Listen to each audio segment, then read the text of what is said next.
The gap growing. The gap is growing. 12 seconds. 12 seconds. Where's the green jersey of Matthew Brennan? Brennan looking for the gap, but he can't find it. Danny Van Poppel's going to get this, but definitely some complaints there from Matthew Brennan. I think it's the right decision, but it's not the way you want to win. He was the strongest one, but yeah, if he just kept the line, I think he would have won either way. Hello and welcome to highlights of Day 5, Stage 4 of the 40th birthday edition of the Lidl Deutschland Tour. This is how things were set after the stage into Kassel and ready for the start in Halle. Moving quite a lot further eastward into Saxony-Anhalt for the final stage. A very flat one, which should finish in a sprint finish. Søren Vanschkold in the blue jersey looking to bring it home when they get to the river in Magdeburg. Once again, a very, very late bonification sprint point on the second of those 2 laps around Magdeburg. One man took off by himself though, from the off. Brandon McNulty going solo.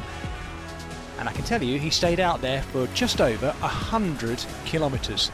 The reason I can tell you that now is because behind him there was a battle for the King of the Mountains, the only King of the Mountains point of the day. And it was won, of course, by Brandon McNulty, but Enzo Lainsey took the points behind him and Vincent Dawn took 1 point, meaning Enzo Lainsey sewed up the King of the Mountains jersey on that one King of the Mountains point after only 16 kilometres. What you're watching right now, though, is a modest head crosswind that was used by riders and teams who fancied stirring it up. UAE Team Emirates using, well, Brandon McNulty, when he came back in, that was the moment of capture, by the way, after over 100 kilometres in the lead. It carried on causing problems, that crosswind. Big issue for Steven Kruijswijk, taking himself out on the grass and going over the bars. He would finish, don't worry about him, but it meant it was one man down for Matthew Brennan's protection and lead-out train. Søren Vanschkold, seemingly after a while, looking after himself in the blue jersey and ensuring he took the first of those intermediate sprint points to add more green jersey points to the competition he already led. It was a stunningly beautiful day as we rode through Anhalt, Saxony, and saw some new places, some new rivers, very flat and fast terrain though. The wind was still causing problems, and I have to tell you now, it wasn't the last of the crashes we saw either. Pretty reduced bunch after all of the crosswind action, and attacks were coming left, right and centre too. Understandably, it was the German champion, former German champion, Niels Pollitt going on the attack late on, but his attack turned into long lead-out as we were coming back in for the second lap. Fabio van den Bossche giving it a go. And in the closing stages, the attacks just kept coming. It was so certain there would be a sprint between Jonathan Milan and Matthew Brennan that indeed other riders wanted to make sure they could get ahead before that started.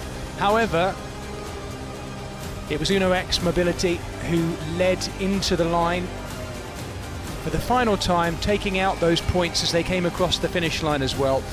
That was the intermediate sprint point for the green jersey points.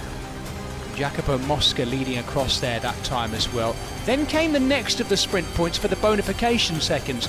Riley Sheehan with a really impressive ride to take 3 seconds in that white Best Young Riders jersey that he was looking after for Søren Vanschkold. And then this happened. Alexander Kristoff on the outside of the bunch coming down, bringing down others with him as well. This is the final kilometre, the final stage of this year's Lidl Deutschland Tour. Who's going to get it?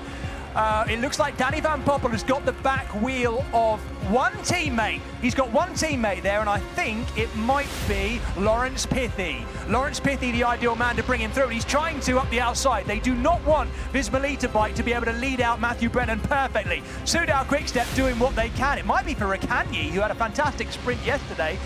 Jonathan Milan moving up the outside. He's pocket shoulders with, oh my goodness, Danny Van Poppel is down. So late on, Danny Van Poppel after the relegation yesterday, he's gone down. He was up against the outside of Jonathan Milan, and he shakes his head. He's gone just like that.